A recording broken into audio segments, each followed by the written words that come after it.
Un proverbe africain dit qu'il faut un village pour élever un enfant. J'ajouterais qu'il en faut également un autre pour prendre soin de celles et ceux qui les élèvent. Je suis Sybille, maman, RH et coach professionnel certifié. Ici, on parle de ces chemins de vie qui transforment, qui bousculent et qui relient. Bienvenue dans Mercredi, le podcast qui fait entendre la voix des parents et de celles et ceux qui les accompagnent. Les épisodes paraissent un mercredi, parce que le mercredi, ce n'est pas seulement le jour des enfants, c'est aussi le jour où je prendrai la parole et vous la donnerai. Prenez une grande respiration, on commence. Bonjour à toutes et à tous. Aujourd'hui, dans Mercredi, on va parler d'un sujet encore trop peu visible, la santé mentale des pères. On parle beaucoup, et à juste titre, de la santé mentale des mères, mais beaucoup moins de ce que vivent les hommes lorsqu'ils deviennent papas. De ce qu'ils s'autorisent, de ce qu'ils taisent, de la place qu'ils prennent ou qu'ils n'osent pas prendre. Pour en parler, j'ai le plaisir de recevoir Pascal Van Oorn. Papa de jumeaux, consultant, conférencier, formateur, animateur de la fresque de l'équité, Pascal est engagé depuis de nombreuses années sur les sujets d'égalité femmes-hommes, de parentalité, d'équilibre de vie et de santé mentale des hommes. Un épisode pour comprendre comment la paternité peut devenir un levier puissant d'égalité, mais aussi un révélateur de fragilité encore trop souvent invisible. Bonne écoute! Bonjour Pascal et bienvenue dans ce nouvel épisode de Mercredi. Bonjour Sybille, bonjour à toutes et à tous. Pascal, aujourd'hui on aborde un thème essentiel, donc celui de la paternité et de la santé mentale, notamment la santé mentale masculine. Et avant de parler de tout ça, j'aimerais qu'on comprenne un peu qui tu es. Quelle mission anime ton quotidien aujourd'hui ? Alors moi je suis Pascal, j'ai 45 ans, enfin je vais avoir 46 et je suis papa de jumeaux, Zoé et Hugo, qui ont eu 9 ans il y a 2 mois. Et j'ai changé de vie quelques mois avant leur naissance pour avoir plus de temps avec eux et plus d'alignement. Et donc aujourd'hui je suis expert sur des sujets d'égalité entre les femmes et les hommes que je traite sur différentes thématiques. La paternité et la parentalité en entreprise, l'équilibre de vie, l'égalité et la santé mentale au masculin. Un panel assez complet du coup, avec différentes casquettes. Donc comme tu le dis, tu remontes un peu dans le temps. Donc avant tout ça, tu avais un parcours un peu éloigné de tous ces sujets de la parentalité. Tu t'occupais du coup des postes plutôt marketing, communication, RH, assez complets. Tu as même été bras droit d'un directeur général, si je ne me trompe pas, dans un cabinet d'avocats. Et voilà, donc ta vie précédente, et il y a 9 ans, tu deviens papa de jumeaux, comme tu le dis. Qu'est-ce que cette paternité est venue réveiller chez toi ? Quelles questions clés tu t'es posées à ce moment-là ? En fait, j'ai bossé pendant 13 ans effectivement en tant que salarié, en tant que cadre sub, dirigeant dans un cabinet d'avocats d'affaires et c'est vraiment une expérience que j'ai adorée. C'était 13 ans hyper riche où j'ai beaucoup appris sur moi, sur la vie, sur le monde, sur les relations interpersonnelles. Mais effectivement, je travaillais beaucoup et quelques mois avant la naissance de mes enfants, je me suis un peu interrogé. Je trouve que c'est une question qui est intéressante à se poser de quel père j'ai envie d'être. Question finalement un peu philosophique, hein. C'est pas, quand tu t'amènes à poser cette question-là, elle est pas si simple que ça, la question, et donc du coup les réponses à trouver sont pas si évidentes que ça. Et surtout t'as que des bribes de réponses à ce moment-là, parce que c'est une question que je me suis posée avant la naissance des enfants, et on sait qu'il peut y avoir une grosse dichotomie entre ce que tu t'imagines en tant que parent, puis après quand la réalité elle est là, quoi. Et du coup, effectivement, j'ai regardé l'homme professionnel que j'étais et j'ai comparé un peu avec effectivement le père que j'avais envie d'être et je trouvais qu'il y avait une dichotomie qui était un peu trop forte en termes notamment de valeurs. Moi, je crois beaucoup en l'exemplarité et comment transmettre à mes enfants ce en quoi je crois si c'est pas ce que je suis au quotidien. Ça va jamais marcher, quoi. Ça va jamais marcher pour eux dans ma transmission, mais ça va jamais marcher pour moi. C'était un truc où ça allait finir par dysfonctionner au bout de quelques temps. Donc du coup j'ai fait ce choix effectivement un petit peu fou de se dire non, je quitte mon job de salariat parce que je voulais avoir effectivement vraiment beaucoup plus de temps avec eux, avec mes enfants et également parce que je voulais avoir effectivement plus de sens dans ce que je faisais, dans mes activités pour effectivement encore une fois être aligné par rapport à ce que je souhaitais être en tant que papa. Donc une question clé, quel père j'ai envie d'être ? C'est important de se la poser et tu te l'es posée effectivement avant même la naissance de tes enfants et on sent dans ce que tu dis que voilà, devenir père a créé une sorte de dissonance à l'intérieur de toi, ce décalage entre ce que tu crois de la vie finalement que tu mènes et ce que tu vis un peu au quotidien. Donc tu décides de quitter ton poste pour explorer les sujets de la parentalité. C'est là que tu réalises du coup que finalement très peu de ressources parlent finalement réellement aux pères, on va dire, parce que du coup il y a déjà très peu de sujets à cette époque-là, mais en tout cas très peu qui s'adressent aux papas.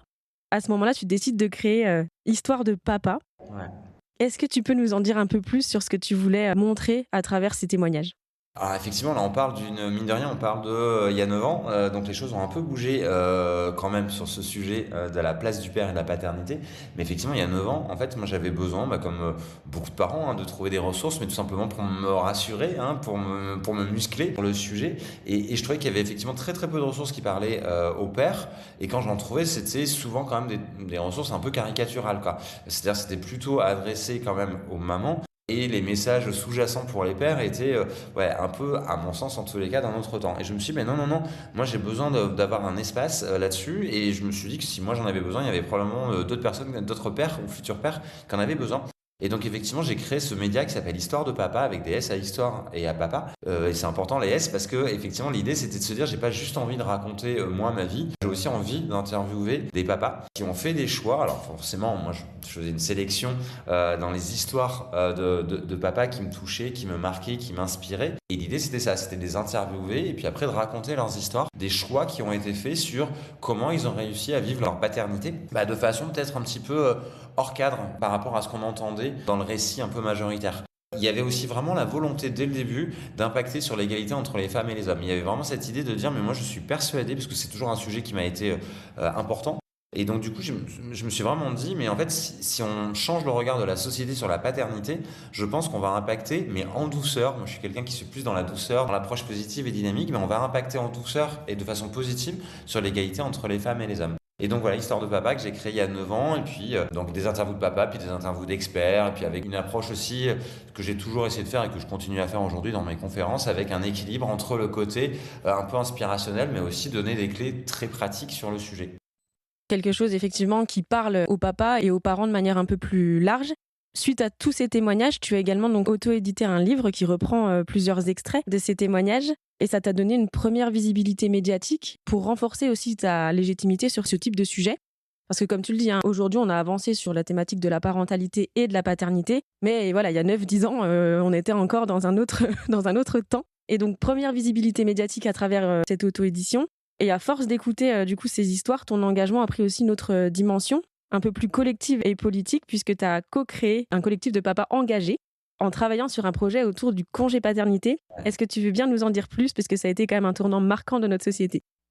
Oui, ça a été un tournant marquant, c'était une aventure assez folle. J'avais interviewé notamment Tristan Champion, qui est un papa qui a une histoire assez incroyable, qui a sorti un livre qui s'appelle La barbe et le biberon. En fait, il a 3 enfants qui sont nés dans 3 pays différents, en France, en Norvège et en Suisse pour son dernier.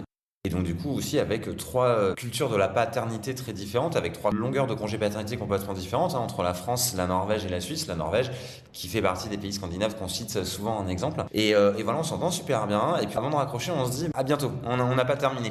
On n'a pas terminé. Et puis effectivement, 2-3 mois après, on se recontacte et on se dit quand même, là ça fait super longtemps que le congé paternité est bloqué à quelques jours, ça bouge pas. Il faut qu'on fasse quelque chose. Et donc du coup, on décide ensemble de créer effectivement un collectif de papas engagés.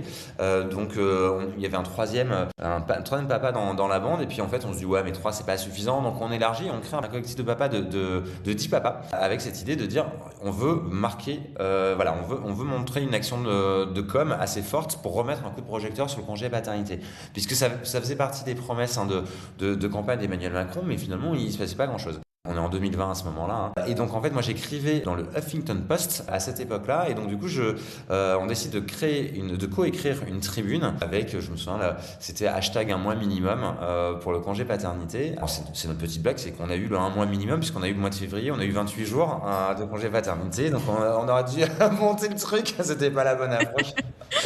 Et...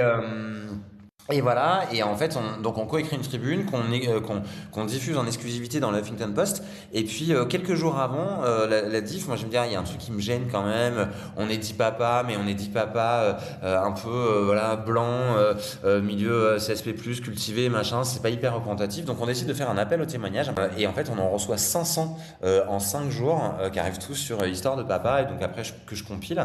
Et voilà, et tout ça sort. Et alors là, ça nous dépasse complètement. Ça fait un buzz médiatique médiatique énorme, ce qui n'était pas notre objectif. Notre objectif, c'était un coup de projecteur, mais c'était pas plus que ça. C'est repris par absolument tous les médias, c'est repris par absolument tous les politiques, mais vraiment tous, donc de tous bords, chacun qui veut se raccrocher. Nous, c'était pas du tout notre enjeu. Notre enjeu, c'était d'être apolitique, mais surtout de faire bouger les choses. Donc voilà, et ça nous a permis de rencontrer plusieurs membres du gouvernement à l'époque.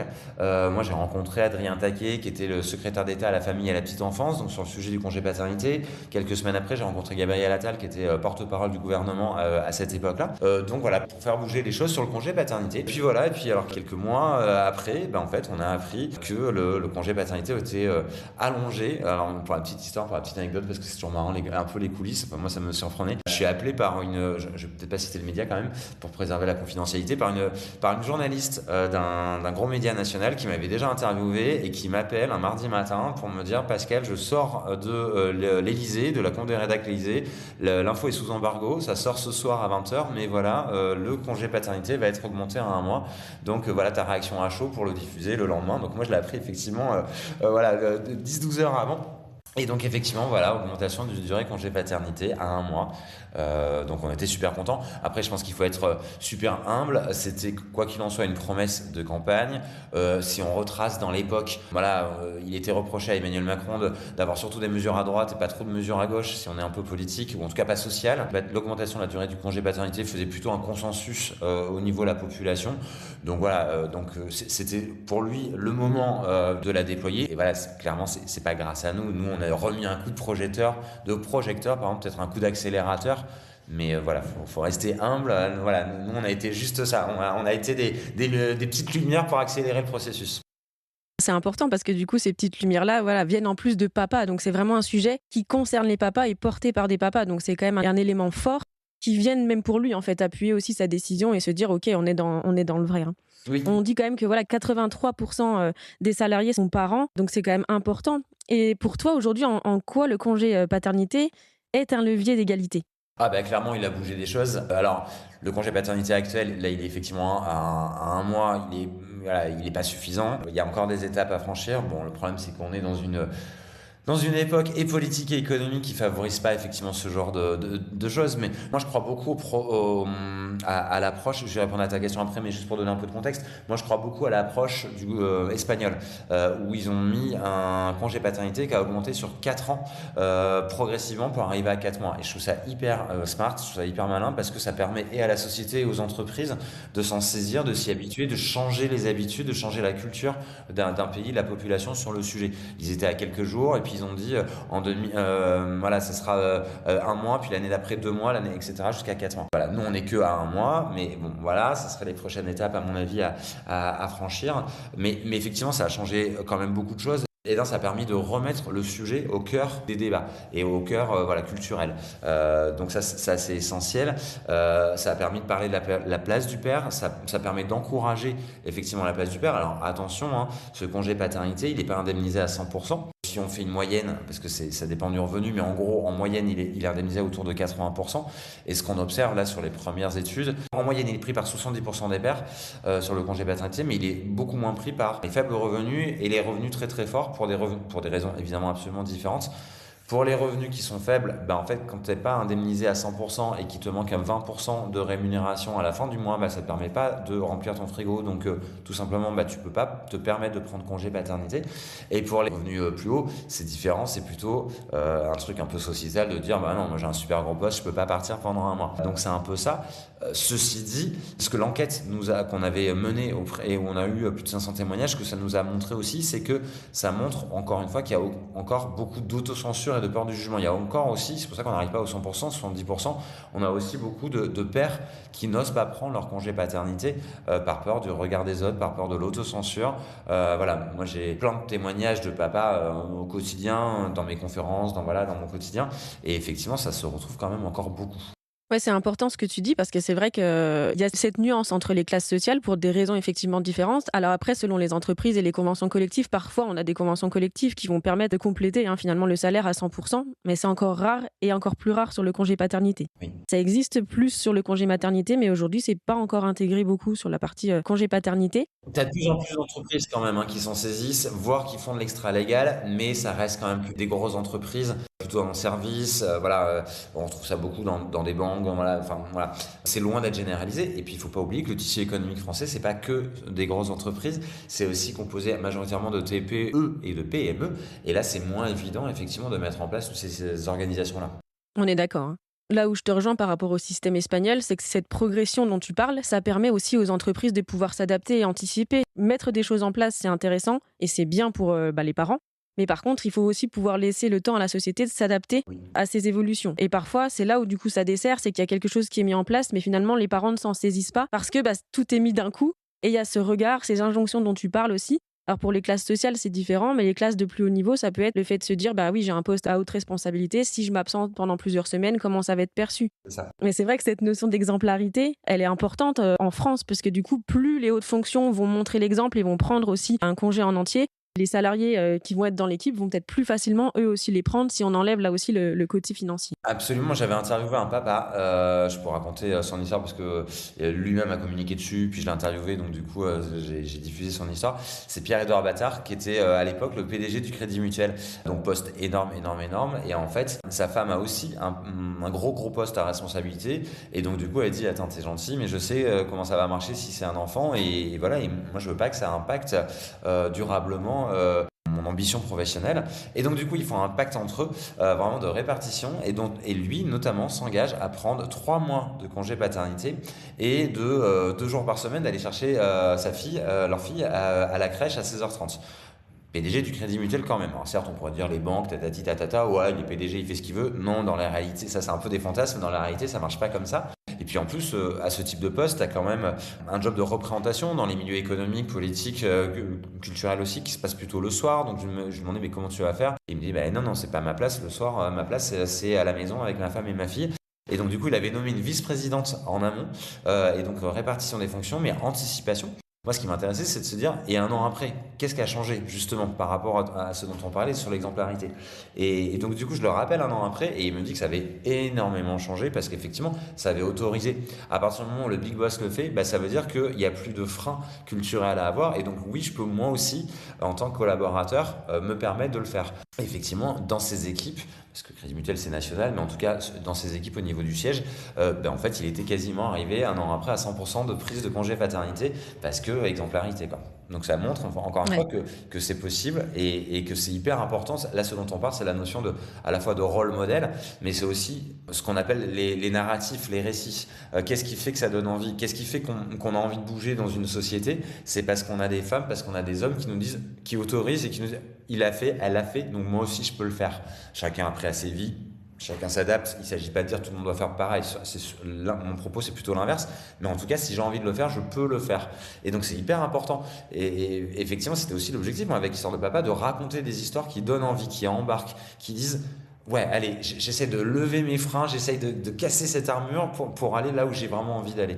Comme les questions que tu t'es posées toi, en te disant quel professionnel j'étais avant d'être papa, quel professionnel je veux être demain, mais quel papa je veux être aussi et comment on met tout ça en parallèle. Et cette notion de représentation dont tu parles, tout à l'heure tu l'as dit avec humilité, oui, les choses au niveau du gouvernement se seraient mises en place, mais tu vois, toi aussi, avec ton collectif de papas, vous avez montré l'exemple en portant un sujet avec ce congé paternité, et c'est toutes ces petites actions mises bout à bout qui finalement font évoluer les choses. Complètement. Voilà, derrière, c'est une question d'exemplarité et de se dire qu'est-ce que je veux pour moi, qu'est-ce que je veux pour mon entreprise aussi, même dans les TPE C'est ou ça. les PME, où effectivement, il y a aussi un dirigeant ou un manager dans une TPE ou une PME qui lui-même va montrer l'exemple, bah derrière, il y aura forcément un impact positif et ça va décomplexer aussi l'équipe en fait. Parce que Oui. du coup, si on voit que son manager a un discours très archaïque sur le sujet, c'est plus compliqué de venir dire Bah, bah, moi, je voudrais le prendre, mon congé paternité. c'est clair. Et puis, n'oublions pas un truc, un congé paternité, tout comme un congé maternité, ça s'anticipe. C'est pas, tu glisses sur une plaque d'égout un matin et puis bam, tu te casses la jambe et bam, t'es arrêté pendant 2 3 mois. Ça, c'est subi. Une parentalité, elle s'anticipe. Et je trouve que c'est intéressant, justement, en entreprise, de se dire qu'est-ce que je peux mettre en place pour que ça soit plus fluide, pour que justement ça soit pas subi, et que ça s'anticipe. Moi, il y a un truc qui m'a toujours fasciné en entreprise, et dans toutes les entreprises, c'est de voir comment sur certains, pas sur tous les postes, mais sur certains postes, parfois, la compétence, elle est portée par une seule et même personne, une seule femme ou un seul homme. Et je trouve que c'est une zone de risque qui est énorme, parce que il peut y avoir un dysfonctionnement énorme, ou dans le service, ou dans l'équipe, ou dans la boîte, si cette personne, elle est amenée à avoir une maladie qui l'éloigne de la boîte pendant plusieurs mois, ou encore une fois, mon exemple, elle glisse sur une plaque d'égout. La parentalité, qui est souvent perçue en entreprise, du coup, comme une contrainte, parce que des absences, parce que machin, moi, je milite pour dire, mais non, justement, c'est une opportunité pour faire différemment. Et typiquement, cette histoire dont je parlais de compétences qui sont portées par une seule et même personne, ben en fait, la parentalité, ça permet de se dire, ok, là, on est quand même en zone de risque, et ben si cette parentalité, je m'en servais pour justement avoir une organisation de travail différente, peut-être avoir ce qu'on appelle du job sharing, c'est-à-dire un partage de job pour une compétence, ou un transfert de compétences en amont, ce qui ne veut pas dire qu'on déshabille Paul pour habiller Jacques, c'est pas du tout ça, mais on sécurise, on transfère des compétences, on fait monter quelqu'un aussi en compétences, et donc du coup, après, ça permet au moment de la parentalité, ben, justement de l'anticiper et de dire ok, Pascal il va s'absenter pour son congé paternité, mais en fait il a bossé en amont avec Sybille où ils ont mis en place un plan d'action, et en fait il ne s'agit pas de surcharger Sybille, mais en même temps c'est juste la vie, parce que la vie c'est le mouvement, et donc on peut imaginer que Sybille, pour X ou Y raison, pas forcément la parentalité, il y a plein de choses, il y a les danses, il y a plein de choses, à un moment donné, ça sera elle qui va devoir s'absenter, du coup en fait moi je vais pouvoir prendre le relais, parce qu'on aura fait cette même chose de transfert de compétences. Donc ça développe aussi une solidarité, je trouve, au sein d'une entreprise qui est saine et qui fait peut-être un peu du bien dans notre époque, je trouve. On est d'accord, ce rôle de backup, il est essentiel. Ce transfert dont tu parles et cette notion de backup, ça permet déjà aux parents qui partent en congé maternité ou paternité de partir sereinement en se disant je sais que les sujets seront gérés, je ne pars pas en me disant à mon retour comment ça va se passer, ou en ayant la culpabilité de se dire je laisse tout le monde dans l'embarras. C'est ça. Pour l'entreprise de se dire ok, la personne part et c'est sain parce que moi aussi je sais qu'il va y avoir une continuité. Moi, je crois beaucoup à l'idée de, alors, c'est pareil, c'est peut-être un peu philosophique, mais il faut la redescendre au niveau pratique. Je crois beaucoup à l'idée de co-responsabilité. En général, dans la société, faire société, c'est être ensemble. Sinon, on vit comme des Robinson Crusoe sur nos îles désertes. Mais pour moi, on fait société en permanence. Et on est ensemble en permanence, que ce soit dans une entreprise, que ce soit dans un foyer, d'ailleurs, qui est enfant ou pas enfant, que ce soit dans une famille, que ce soit avec un groupe de potes. Et du coup, je crois beaucoup à cette idée de co-responsabilité. Et la notion de parentalité, elle est là-dessus. Oui, c'est un droit, typiquement ce congé paternité, ok, mais en même temps, l'entreprise a une responsabilité d'accompagner le collaborateur, la collaboratrice dans l'exercice de sa parentalité, mais le collaboratrice, le collaborateur a aussi une responsabilité pour faire en sorte que ça se passe bien pendant son absence sur l'entreprise. Vraiment, moi je crois qu'il faut sortir du fight et du conflit l'un contre l'autre. Ça n'a pas de sens. En fait, chacun a besoin. Une boîte, elle a besoin d'individus, et les individus, ils ont besoin d'une entreprise. Donc c'est ensemble. Et comment on fait ensemble, comment on réfléchit ensemble, intelligemment, sans lutte d'ego, avec humilité, pour dire comment on fait pour que ça fonctionne bien pour chacune des parties prenantes, en fait, tout simplement. Ouais, c'est ça, en fait, il faut voir la parentalité comme un enjeu systémique. On en avait parlé ensemble, cette notion d'égalité, de santé mentale, de travail, de société. Tout est imbriqué, en fait, à ce niveau-là. Et par rapport à tout ce que tu dis là, il peut y avoir des impacts, clairement, sur la santé mentale des pères. Aujourd'hui, c'est encore un sujet qui est très tabou en France. Tu avais évoqué dans notre échange un chiffre marquant qui m'est resté. Tu m'as dit que il y a 75% des suicides qui concernent les hommes. Ce chiffre m'a marqué et j'aimerais que tu puisses nous parler de ce sujet de la santé mentale, le lien peut-être entre la santé mentale masculine et la paternité. Moi, quand j'ai commencé à travailler sur la paternité, effectivement, j'avais pas forcément conscience de tous les fils que j'allais tirer. Et quand tu travailles effectivement sur la notion de paternité et de parentalité, tu peux tirer plein de fils hyper intéressants d'égalité entre les femmes et les hommes, d'équilibre de vie, mais effectivement de santé mentale au masculin. Et la santé mentale des hommes, donc au masculin, c'est un sujet qui est tabou, mais de foufou, c'est énorme. On a beaucoup vulgarisé la santé mentale et c'est génial. Ça fait, c'est pas récent non plus, hein, mais ça fait 2-3 ans là qu'on en parle quand même beaucoup plus au niveau médiatique, au niveau sociétal. Par contre, il y a quand même un angle mort qui est effectivement celui de la santé mentale des hommes. Pour plein de raisons, hein, c'est clairement culturel. Et effectivement, le chiffre dont tu as parlé est très marquant. 75, mais je vais le compléter, 75% des suicides en France sont des hommes et 70% de la patientèle des psys sont des femmes. Moi, je trouve que c'est ces deux chiffres-là qui sont hyper intéressants à mettre en miroir, parce que ce qu'on voit, c'est que évidemment la souffrance mentale elle n'est pas genrée, et évidemment. Par contre, ce qui est particulièrement genré, c'est sa reconnaissance et son besoin d'accompagnement. Pourquoi ? Parce que les hommes, ils ont été éduqué avec plein de petites phrases de un homme c'est fort, un homme ça ne pleure pas, un homme ça cache ses émotions, un homme c'est le pourvoyeur financier du foyer, etc. etc. Tiens, un petit chiffre par rapport qui montre bien le lien entre santé mentale d'ailleurs et parentalité et qui montre bien comment c'est complètement systémique. 70% des hommes pensent que c'est leur job d'être les garants financièrement, de prendre soin financièrement du couple. 70%. Mais 62% des femmes le pensent également. Et c'est ça qui est intéressant, je trouve, pareil, dans l'effet miroir de ce chiffre-là, c'est qu'on pourrait se dire 70% des hommes pensent qu'ils doivent prendre soin financièrement de leur foyer. Et oh, c'est bon, on n'est plus dans les années 50, arrêtez. Mais en fait, les femmes pensent la même chose, à quelques points près. Donc on voit comment, effectivement, c'est systémique et comment c'est complètement ancré dans la société sur le sujet.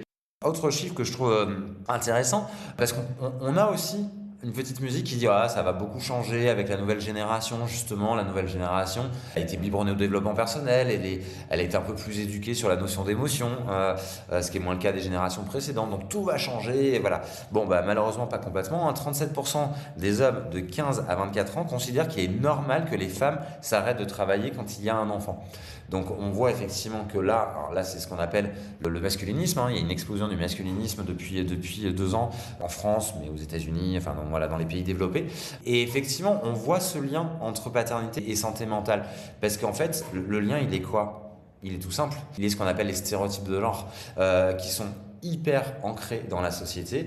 Et donc effectivement, qui disent un homme c'est fort, un homme ça pleure pas, un homme ça surinvestit la sphère professionnelle, mais tout ça en fait finalement profondément, il y a une majorité des hommes qui n'en ont pas envie, qui se confortent à cette injonction sociétale, qui se confortent à je suis un Rambo, voilà, je suis un boss, je bosse beaucoup et voilà, mais pour autant c'est pas complètement ce qu'ils sont. Et donc bah du coup ça crée effectivement tu vois cette dichotomie dont on parlait aussi, ça crée cet élastique qui se tire entre ce que je m'oblige à faire et pourtant ce dont j'ai vraiment envie. Et quand cet élastique il tire trop, à un moment donné il pète et donc on arrive effectivement à une souffrance mentale très forte jusqu'à aller effectivement au suicide. Voilà, attention, n'oublions pas, par contre, il y a plus de tentatives de suicide, là je parle de tentatives de suicide chez les femmes, notamment chez les adolescentes, que chez les hommes, et les hommes passent plus à l'acte. Et c'est intéressant là la nuance que tu fais justement entre quels sont mes besoins réels et ce que j'aimerais, mais qu'est-ce que m'impose la société, des injonctions à être fort, à être responsable, etc. Alors que peut-être moi j'aurais juste envie de passer du temps avec ma famille et pas avoir ce rôle de responsabilité comme on peut le retrouver, oui, il y a très longtemps où les femmes ne travaillaient pas et les hommes travaillaient et où du coup il y avait vraiment les deux rôles différents. Oui. Par contre, ce qui est intéressant, c'est d'avoir le chiffre inverse et de se dire que les femmes pensent quand même encore ça aussi, malgré ce besoin quand même de se dire, voilà, je me sens indépendante, je travaille et j'ai besoin aussi que l'homme prenne sa place, entre guillemets, pour que moi, je puisse prendre la mienne au travail. C'est parce qu'on est en transition. Il ne faut pas oublier qu'en fait, ce sujet, il a beaucoup progressé en très peu d'années. Et donc, du coup, forcément, en fait, les stéréotypes et la culture générale, en fait, ça met du temps à évoluer. Il faut plusieurs générations pour que ça s'ancre. Et en fait, on est passé d'un modèle, effectivement, qui n'est pas si ancien que ça, où l'homme travaillait et la femme ne travaillait pas, à un modèle où les deux, quand on est dans le cas d'un couple hétéro, où les deux parents travaillent, enfin, la maman et le papa travaillent. Et donc, du coup, effectivement, à un moment donné, il y a toute une nouvelle organisation à trouver et qui se trouve pas. D'ailleurs, c'est aussi une des raisons qui explique la baisse de la natalité, qui explique l'explosion des divorces, qui explique aussi beaucoup plus de célibat. Il y a quand même effectivement cette double injonction aujourd'hui dans notre époque qui est travailler comme si tu n'avais pas d'enfants et avoir des enfants comme si tu n'avais pas de travail. Elle est pas de moi, mais je la trouve très juste. Je la trouve très juste parce qu'en fait, on est tiraillé entre cette double injonction et à cela, ça ajoute effectivement le côté de non, aujourd'hui, l'homme, il se doit de se déconstruire, de s'imaginer différemment et c'est essentiel de faire ce job-là, hein, on en a besoin. Mais pour autant, ça prend du temps et forcément ça crée aussi des tensions et puis puis on est dans une époque où tout est très clivé et donc effectivement, pardon, excuse-moi, je t'ai coupé, t'allais parler du masculinisme, ça montre bien comment en fait la société elle est clivée. Ce courant du masculinisme qui explose, en fait, il est en réponse à le courant inverse qui est plus d'égalité et on avance ensemble en juste partage des tâches, quoi. Et donc on est vraiment, comme tu le dis, sur cette phase de transition où il y a vraiment deux courants qui cohabitent. J'ai entendu une personne l'autre jour parler de ce sujet de santé mentale des hommes Et il me disait: «Oui, aujourd'hui un homme, plus ça va, plus on veut qu'il soit sensible», mais vraiment il disait ça très négativement. Là, on sentait vraiment dans sa tête la dissociation. Je sais pas si c'est clair par rapport aujourd'hui à ce sujet-là au niveau des hommes, la représentation en tout cas qu'ils peuvent avoir des mots qui sont utilisés. Parce que pour eux, la sensibilité, c'est être faible, tu vois? Exactement, c'est ce que j'allais dire. Et en fait, c'est vraiment le poids des mots et le poids des injonctions, le poids de la perception Ouais. que chacun peut avoir qui peut vraiment influencer tout ça, hein. Mais oui, mais parce qu'effectivement, encore une fois, c'est l'ancrage sociétal. Mais tu as raison, la notion de sensibilité, elle est perçue comme une faiblesse, voire la vulnérabilité, hein, pareil. Moi, je dis exactement l'inverse. Moi, ce que je dis toujours, c'est que, mais moi, je trouve qu'il faut être super fort, il faut être super courageux pour dire, tiens, je vais aller voir un psy. Là, moi, j'ai quelqu'un qui me disait qu'il était en souffrance mentale, un homme de 35 ans, et je lui demandais comment ça se passait quand il en parlait autour de son entourage. J'ai dit, il y a vraiment les deux, des gens qui disent, ah, c'est super, et ça me donne envie, moi aussi, de faire ce chemin-là, et d'autres qui disent, non, t'es vraiment, enfin, bref, je vais pas dire les mots parce que c'était ni intelligent et assez vulgaire, mais je pense que tout le monde aura compris. Et en fait, moi, je dis toujours l'inverse, mais il faut être super courageux pour dire, bah en fait là je suis en souffrance mentale. Il faut être super courageux pour dire, dans certains environnements professionnels ou amicaux, pour dire, non là je vais prendre un mois de congé paternité parce que c'est vraiment ce dont j'ai envie. Mais moi, c'est exactement l'inverse. C'est un courage. C'est quoi le courage? Le courage, c'est d'être aligné avec ce en quoi on croit. Le courage, c'est parfois aussi d'aller au-delà, ou en tout cas à contre-courant de la pensée générale. C'est ça le courage, c'est ça le fait d'oser, c'est ça l'audace. Et finalement, c'est pas féminin ou masculin, c'est pas du tout ça. C'est lié à chacun. Mais moi, je trouve ça hyper fort. Une stat qui est intéressante, 63% des hommes pensent qu'ils devraient plus parler de leur santé mentale, mais 33% en sont dissuadés. Et effectivement, quand on parlait des jeunes, hein, sur les 15-34 ans, 40% des hommes de 15-34 ans considèrent qu'il ne faut pas montrer ses émotions pour être respecté en tant qu'homme. Mais c'est exactement l'inverse. Une émotion, c'est quoi? Peut-être moi, en fait, ce en quoi je crois, c'est que je pense qu'il faut refaire de la pédagogie. Il faut réexpliquer les choses. Parce qu'en fait, s'il y a de l'interprétation, c'est parce qu'en fait, si je reprends ton exemple sur la sensibilité, c'est parce qu'en fait, il nous manque l'étape d'avant de c'est quoi la sensibilité. Donc en fait, il y a de la pédagogie à faire. Si je le fais très simplement, une émotion, c'est quoi? Déjà, une émotion, c'est un trait humain. Donc on en a toutes et tous. Hein. C'est pas une histoire de femme, d'homme. On a tous des émotions. Heureusement, sinon on serait pas vivant. Une émotion, c'est un messager. Moi, je l'explique comme ça. Une émotion, c'est un messager qui nous dit est-ce que mon besoin il a été satisfait ou est-ce que mon besoin il n'a pas été satisfait. C'est un peu simpliste, mais parce que je pense qu'il faut faire de la pédagogie simple. En gros, quand j'ai une émotion de joie, de bonheur, d'excitation, c'est parce que j'ai un besoin qui a été satisfait, un besoin qui est important pour moi, et tes besoins et mes besoins, ou les besoins de celles et ceux qui nous écoutent, peuvent être tous différents. Et pareil, il n'y a pas de case, il ne faut surtout pas se mettre dans des cases. Et à l'inverse, quand on ressent une émotion de colère, de tristesse, de peur, et je simplifie, il y en a des dizaines et des dizaines d'émotions, bah c'est parce que là, on a un besoin qui n'a pas été satisfait. Et donc, l'idée, c'est quoi? C'est de s'écouter. On s'en fiche un peu de ce qui est attendu d'être un homme. Ça veut dire quoi être un homme? Ça n'a aucun sens. Ça n'a aucun sens. Mais tout comme ça n'a aucun sens de c'est quoi une femme. Heureusement, on est toutes et tous différents et c'est cette richesse-là, c'est ça qui fait la beauté d'une société, d'un groupe. Voilà, et donc du coup, le vrai sujet, c'est effectivement savoir s'écouter. En fait, le sujet, c'est les besoins, les émotions, c'est aussi la notion de valeur. Finalement, en fait, quand quelqu'un est en souffrance mentale, on le sait, typiquement, ou si je prends un autre exemple, tiens, dont on parle beaucoup depuis plusieurs années, la notion de burn-out, la notion de burn-out professionnel. Hein. Je ne parle pas du burn-out personnel ou parental, mais du burn-out professionnel. La majeure partie, c'est pas toute, hein, mais la majeure explication des burn-out professionnels, c'est quand il y a une dissonance trop forte entre les valeurs individuelles et les valeurs professionnelles. En gros, moi je crois en ça, et je travaille dans une organisation qui a des valeurs qui sont complètement opposées. Il n'y a personne pour juger si les valeurs elles sont bonnes, elles sont pas bonnes. C'est pas mon propos. Mon propos, c'est d'être on a ces valeurs, c'est se connaître soi et trouver un job où on est à sa juste place, où on est en adéquation. Et en fait, tes valeurs à toi et ta juste place à toi civile seront peut-être, ou pas, mais seraient peut-être différentes de mes valeurs à moi. Et il n'y a pas, c'est bien, t'es une bonne personne, moi je suis une mauvaise personne, ou l'inverse, évidemment pas ça.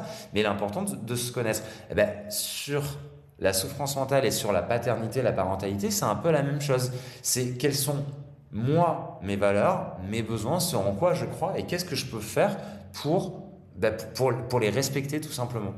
Parce que quand même, et là je vais m'énerver un petit peu, mais quand même, il me semble que jusqu'à preuve du contraire, on n'a qu'une seule vie, et donc en fait, du coup, c'est précieux ces vies-là. On n'en a qu'une, et donc c'est quand même un peu nul et un peu relou de vivre à contre-courant de sa vie et finalement de la gâcher, alors qu'on sait que la vie, enfin voilà, on est poussière quoi, tout ça, ça peut s'arrêter du jour au lendemain. Alors je vais reprendre mon exemple de la plaque d'égout, mais voilà, mais il peut même arriver des trucs plus graves du jour au lendemain. Et bah du coup, voilà, il y a cette idée de se dire, ben non, en fait, voilà, j'ai qu'une vie et j'ai envie de la vivre pleinement. C'est pas le concept de one life, je fais ce que je veux et fuck off tout le monde. Non, enfin encore une fois, on fait société. Mais en tout cas, de quoi j'ai besoin moi. Oui, de quoi j'ai besoin pour être alignée, comme tu le dis. Et ça fait complètement écho au coaching, du coup, ce que tu dis là, et la notion de valeur, c'est clairement ça. Comment être aligné et tout part de là. Qui je suis en tant que personne, qu'est-ce qui est important pour moi, quelles sont les valeurs importantes, comment je définis chaque valeur, parce que la définition, par exemple, de la famille ne sera pas la même pour moi que pour toi ou que pour tout un chacun qui nous écoute là. Et c'est fonction de cette propre définition qu'on a de nous que derrière en découlent les besoins. De quoi j'ai besoin pour répondre à cette notion de famille, parce qu'on parle de parentalité là. Est-ce que c'est de passer du temps en couple pour certains? Ça va être de passer du temps avec ses enfants, ça va être de tout un tas de choses. Ok, est-ce que ce besoin-là, il est nourri? Oui, non. S'il est nourri, eh ben, tant mieux et je continue du coup à mettre en place des actions en ce sens. S'il n'est pas, quelles actions et quelles décisions je vais prendre? En fait, quand on se pose une question, c'est de se dire est-ce que ça m'éloigne de mon objectif ou est-ce que ça m'en rapproche? Je fais un petit clin d'œil à Margot, du coup, qui est une de mes amies coach, et cette phrase, elle vient d'elle. Les besoins qu'on peut avoir avec des jeunes enfants, avec des bébés, c'est différent avec des enfants de 5 à 10 ans, c'est différent avec des ados. Moi, je crois que la vie, c'est pas la vie, c'est des cycles de vie.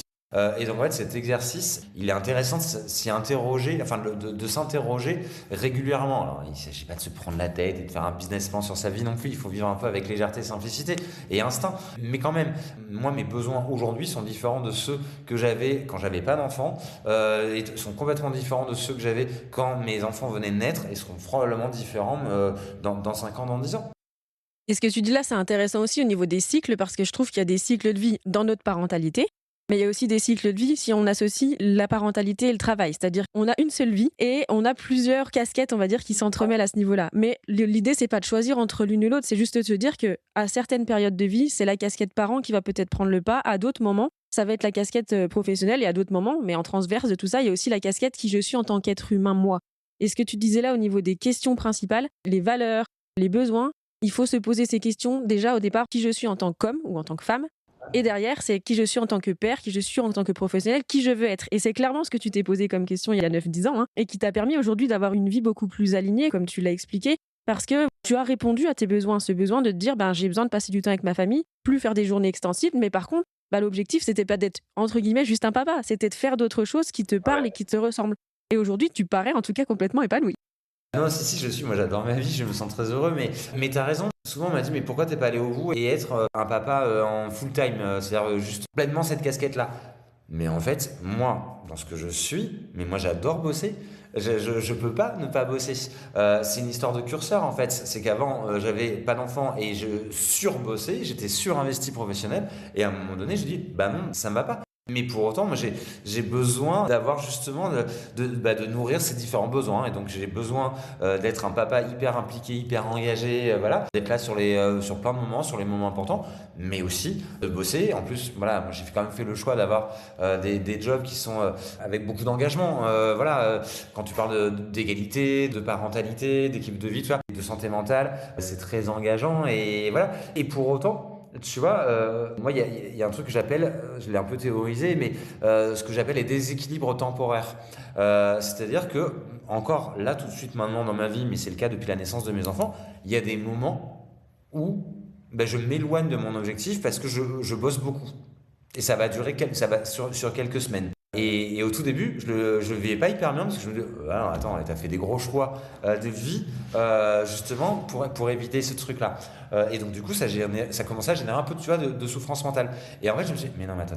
Là, tu regardes le truc juste par la petite lorgnette et t'es la tête dans le guidon. Prends un peu de hauteur. Ben non, en fait. Quand je prends un peu de hauteur, c'est ok, là, je suis actuellement là dans un déséquilibre temporaire. Il est gênant si ce déséquilibre, il s'ancre, c'est-à-dire s'il dure plusieurs mois. Alors là, c'est pareil, chacun met sa temporalité de ce que ça peut être, ce qu'on met derrière le mot temporaire. Mais voilà, pour moi, c'est si ça dure plusieurs mois. Par contre, si pendant 4 semaines, 5 semaines, c'est le cas souvent, typiquement au mois de mars, parce que gros mois d'égalité, sur l'égalité, donc je suis beaucoup sollicité, ok, bah c'est un mois où je vais être beaucoup moins présent pour mon rôle de papa, Mais en fait, je le vis très bien en me disant, c'est OK, c'est c'est quelques semaines comme ça. Et en fait, ça me permet, sur le temps d'après, bah, d'avoir beaucoup plus de souplesse et de flexibilité pour être extrêmement présent. Et puis après, voilà, t'en parles à la maison, t'en parles aux enfants, on explique les choses. Toi, dans ce que tu dis là, c'est que l'équilibre, en fait, il est parfait parce que du coup, sans le travail, bah, il te manquerait quelque chose et sans ta famille, il te manquerait autre chose. Et là, finalement, tu as réussi à trouver l'équilibre qui te correspond à toi, qui serait pas le même que le mien ou que celui du voisin. Mais c'est ça qui est important, vraiment de se dire, je prends un temps pour faire cette introspection et essayer de comprendre qu'est-ce qui me permet à moi de me dire, bah ouais, je suis une personne alignée.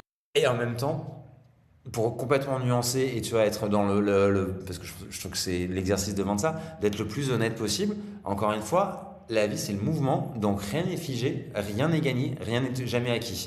Alors ça veut pas dire qu'on est en mode, faut être en fight permanence. Au contraire, moi je prends beaucoup de douceur. Enfin voilà, on est dans un monde où on a besoin de douceur, mais pour autant, rien n'est jamais acquis. Et tu vois, là regarde, on a parlé de sa casquette de papa et de sa casquette professionnelle, mais en fait on en a plein d'autres des casquettes. Il y a celui quand on est en couple de conjoint, mais en fait tout ça, ça repose quand même sur une casquette essentielle, soi. Et moi, tu vois. En toute honnêteté, attends, j'ai oublié si c'était l'année dernière ou l'année d'avant, peu importe, non, c'était il y a 2 ans maintenant, eh ben, j'ai eu pour la première fois de ma vie un vrai coup de mou. On n'était pas sur la dépression, mais j'en étais pas très très loin, de déprime. Et donc du coup, j'ai fini par me faire, qui a duré plusieurs mois, alors que moi je suis quand même juste hyper engagé, effectivement on l'a dit, dans mon rôle de papa, j'ai fait des vrais choix, voilà. Bah, mon envie du moment, c'était de dire, je vais partir 2 mois à Bali pour voir un peu comment c'est la vie là-bas, et après go, je m'installe tout seul là-bas. C'est bon, mon job de papa, je l'ai fait pendant 8 ans, là, c'est bon, c'était, ouais. Donc c'est bon. Ce qui veut bien dire que j'étais pas très très bien voilà, à ce moment-là. Et en fait, je me suis dit, bah non, faut que je me fasse accompagner. Ça a duré quelques mois. Faut que je me fasse accompagner. Et donc, je suis allé voir une psy. Et en fait, j'en profite. Il s'agit pas de raconter ma vie pour raconter ma vie, mais c'est pour apporter aussi un peu de nuance, pour dire, pour autant, moi, je me pose toutes ces questions. Et ben, il y a des moments, voilà. Et en fait, la raison principale, c'est que je m'étais oublié moi.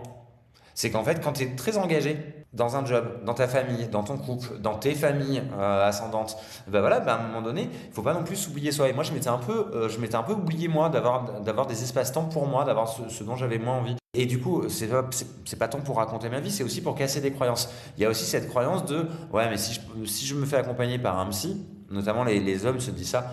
Yalla, c'est parti pour voilà, c'est Freud, hein, donc je vais m'allonger sur le canapé et on va refaire toute ma vie jusqu'à mon enfance et comment je suis né, et il y en a pour 10 ans. Mais pas du tout. Les techniques de psy, elles ont beaucoup beaucoup évolué. Il y a des techniques qui sont beaucoup plus courtes aujourd'hui, des techniques cognitives comportementales (TCC). Et moi, ça a pris, moi en 6 mois, c'était complètement réglé et ça m'a remis complètement, j'allais dire d'aplomb. Oui, si, bah ouais. Et moi, je voulais continuer et c'est ma psy qui a dit, mais en fait, maintenant, là, c'est réglé. Je serai toujours là pour vous si vous avez besoin. Mais par contre, il faut pas que je sois une béquille pour vous. Donc à un moment donné, on arrête. Et vraiment, ça s'est fait ouais, en 5 mois. 5 mois à raison de 2 rendez-vous par mois, donc peut-être un peu intense, voilà, mais ça a été réglé. Et ouais, et encore une fois, pour l'avoir vécu, je le redis, on reboucle par rapport à tout à l'heure, faut être courageux.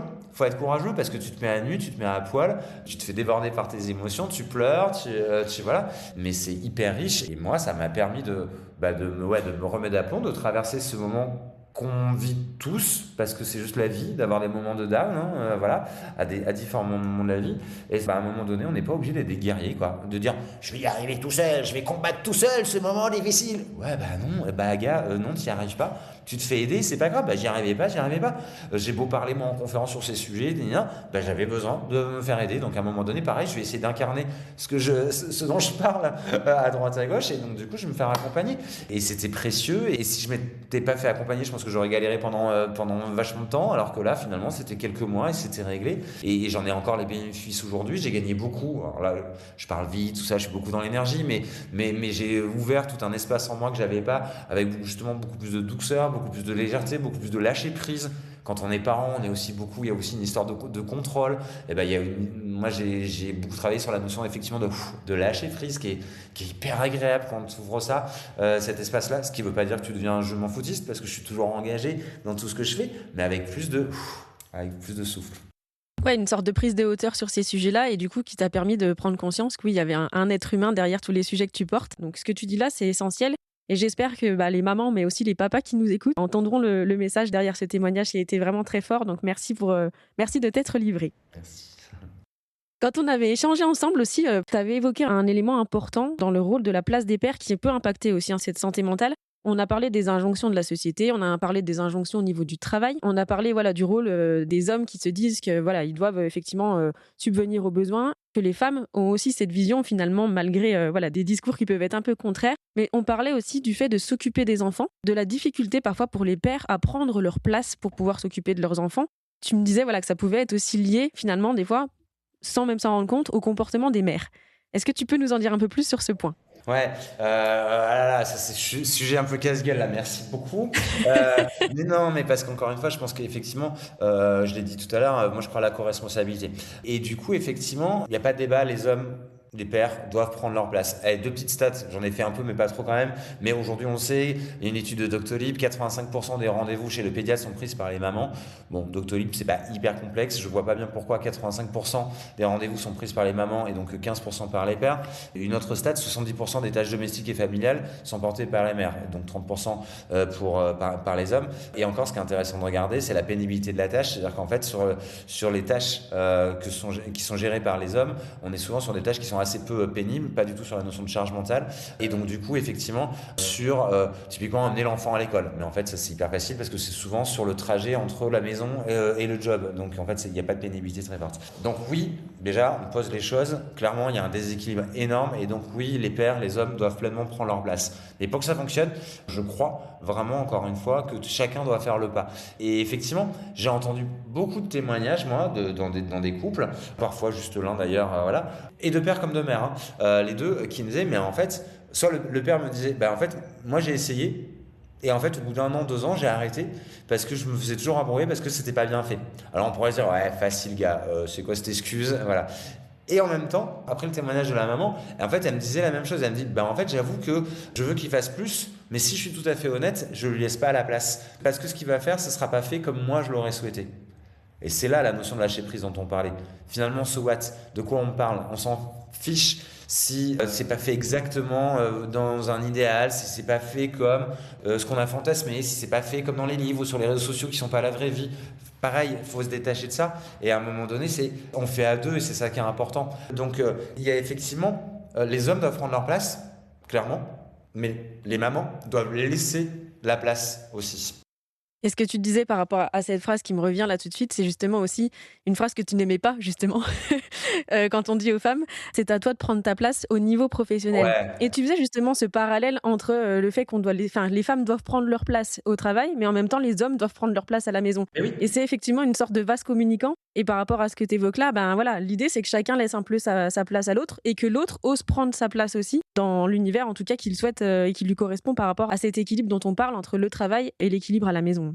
Et sans transition, du coup, tu avais participé au TEDx, «Oser être le papa que vous rêvez d'être» et tu disais justement, il y a pas, la vie pro d'un côté, et la vie perso de l'autre, il y a juste la vie et donc moi j'ai trouvé cette phrase vraiment, impactante parce qu'elle résume un peu notre échange d'aujourd'hui et en lien avec ça, je voulais bien avoir ton avis sur, justement la crise Covid.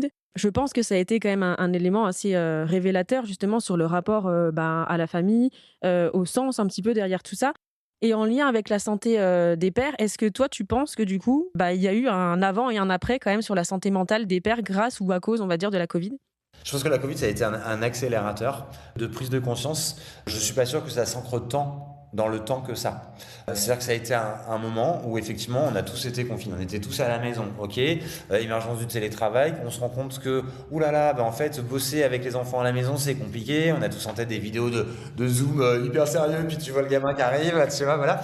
Donc on s'est rendu compte effectivement qu'il n'y avait pas la vie pro, la vie perso, il y avait la vie, mais parce qu'on était tous à la maison. Bon, je pense qu'il faut faire attention aussi un petit peu. On voit comment aujourd'hui les boîtes elles reviennent sur le télétravail.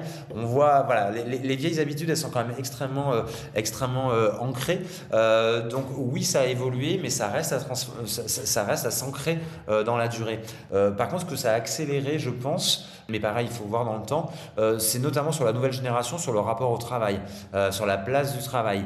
Mais je pense qu'il faut attendre un petit peu parce que il y a l'excès, et c'est normal, c'est l'excès de la jeunesse avec la fougue de la jeunesse. Et là, on est peut-être sur un curseur qui est un petit peu trop extrême entre guillemets sur non encore une fois one life et donc du coup le job on s'en fout. Enfin c'est juste un job et moi je le quitte du jour au lendemain. De toute façon, si la boîte s'adapte pas, machin. bah, c'est pareil. Enfin, moi, je suis beaucoup en contact d'étudiants parce que j'interviens aussi en école supérieure et on a souvent cette question-là. Et bah, pareil, co-responsabilité, chacun doit faire un pas. L'entreprise, oui, elle doit évoluer parce que les aspirations ont changé. Mais la nouvelle génération, pas qu'elle pense que tout va changer parce qu'ils arrivent. Et donc, du coup, ils doivent aussi, eux, accepter de faire un pas dans les organisations telles qu'elles sont aujourd'hui et après agir pour les transformer. Ça, c'est cool. Encore une fois, on est tous des actrices et des acteurs, donc agissons. Notion de co-responsabilité, c'est vrai que voilà, ça se résume bien.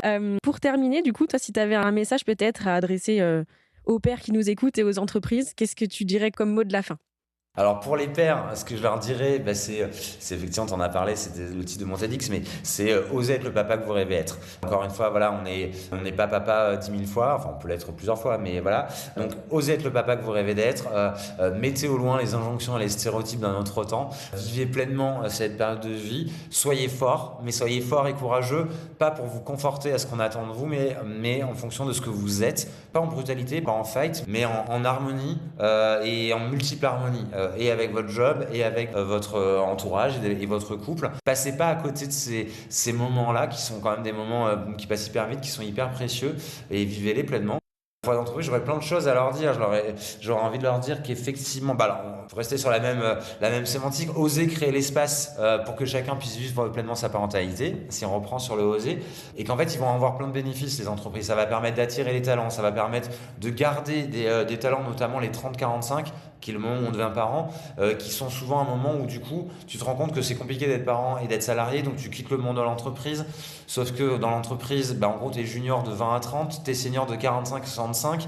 Donc si ce qu'on appelle les forces vives de 30-45 se barrent de l'entreprise à ce moment-là, c'est pas ouf, c'est pas le meilleur des calculs pour l'entreprise. Donc faites en sorte de garder vos talents en intégrant la parentalité. On n'en a pas du tout parlé, mais parce qu'on a plein de choses. Mais effectivement, développer la parentalité, c'est développer aussi plein de ce qu'on appelle les soft skills, donc de compétences douces. Moi, j'ai gagné en patience, j'ai gagné en créativité. Moi, j'ai plein de nouvelles compétences du fait que je sois papa et qui sont utiles dans mon cadre professionnel. Et il y a des fois, je repense à des situations professionnelles que je vivais avant d'être parent et je me disais, ah, mais alors là, tu le gérais pas de la même façon. J'ai moi-même parfois créé des conflits quand j'étais pas papa, quand j'étais pas parent, par manque de patience. Parce que hop hop hop, fallait que ça bouge, et donc j'ai créé des conflits alors qu'aujourd'hui j'aborde pas les choses de la même façon. Je dirais aux entreprises aussi que intégrer la paternité en entreprise, c'est aussi contribuer à construire un monde plus juste et plus harmonieux.